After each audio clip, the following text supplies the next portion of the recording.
pendant près de 50 ans, en fait, il suffisait à une marque de communiquer uniquement 2 fois par an à grand renfort de médias. Aujourd'hui, ça ne suffit plus. Ça suffit plus puisque le consommateur a changé, qu'il est ultra connecté, 365 jours par an, 24 sur 24 quasi, et que, par exemple, pour les moins de 30 ans, le premier réflexe le matin, c'est d'allumer son Facebook. Donc sur ce principe-là, il faut être là où le consommateur est et au moment où il est présent sur ces nouveaux espaces.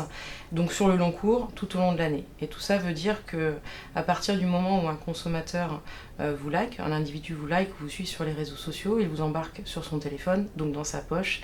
Donc ça veut dire une relation intime. Et quand on a une relation intime avec un individu, en tant que marque, on doit travailler cette relation intime. Et donc pour la marque, en fait, c'est vraiment travailler sa posture de communication et ne plus être dans l'injonctif, mais plutôt dans l'engagement, dans la transparence, mais aussi dans l'utilité.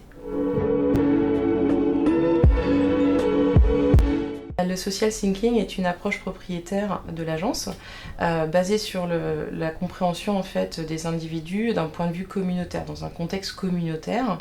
Et donc cette approche en fait elle est rendue possible grâce à notre pôle de social intelligence qui contrairement à on va dire une approche traditionnelle ne va pas aller chercher en fait des insights traditionnels qui sont souvent des insights individuels mais plutôt aller rechercher des insights communautaires, ce qu'on appelle nous des social insights ou des insights interpersonnels. Et donc ce sont sur cette base de social insights qu'on va nourrir à la fois le planning stratégique, les équipes conseils, les équipes créatives avec comme objectif en fait d'arriver à des plateformes de marque qui soient intrinsèquement sociales ou des idées sociales avec effectivement comme proposition pour une marque d'arriver à un message ou une idée en fait qui va permettre d'engager la communauté sur le long cours, de créer du contenu, d'embarquer cette communauté, de générer des conversations, du partage et puis ça peut aller jusqu'à changer les comportements d'un point de vue communautaire.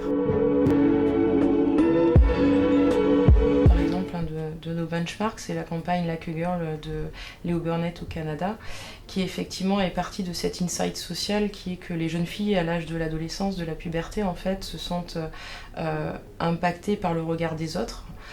Et ça c'est un insight qui est ce qu'on appelle interpersonnel, qui est communautaire et qui touche toute une communauté. Et sur cette base-là, en fait, ils ont créé cette très très belle campagne qui a pris corps sur YouTube, mais qui a généré des millions de conversations parce que toute une communauté de jeunes femmes, effectivement, s'est ralliée à ce message. Et bien au-delà d'ailleurs des jeunes femmes, puisque ça a touché tout un public autour de la campagne.